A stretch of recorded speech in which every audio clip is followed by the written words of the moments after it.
Hi guys! Welcome back to my channel. My name is Arn Palancia and you're watching Arn TV na! Do my TV, TV, TV, do the nerd! Yeah! Charot!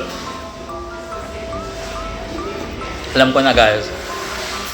Alam ko naman hindi kayo interested sa buhay ko. Puros unboxing lang naman yung gusto nyong mapanood.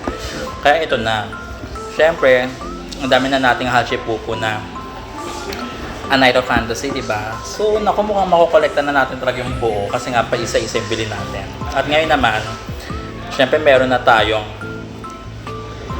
meron na tayong count cut, meron na tayong time messenger. So, ano kaya ang mabubunot natin ngayon? Diba? Oh my gosh, alam kong excited na kayo. Ang gusto nating mabunot sana si Dream Shaper. Ito ang cute-cute na kasi, diba?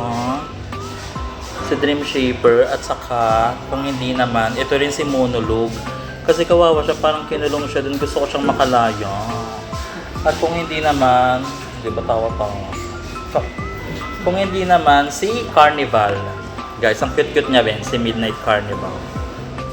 Kaya naman, let's open it. Ah! Ito na! Makukumpleto na natin ang Hacipupu.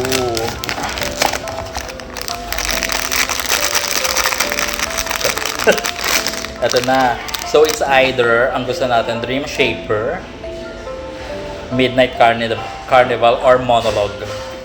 Ayan. Ayan ang ating guide. Oh! OMG! Yung circus! Halang cute! Oh! Di ba? Grabe naman tayo mag-manifest tonight. Nagkatotoo. Ang cute-cute ng circus. O, diba? So, ang poproblemahin ko na lang na makuha si Dream Shaper at saka si Monologue. Nabawasan na tayo kasi meron na tayong circus. I'm so happy tonight.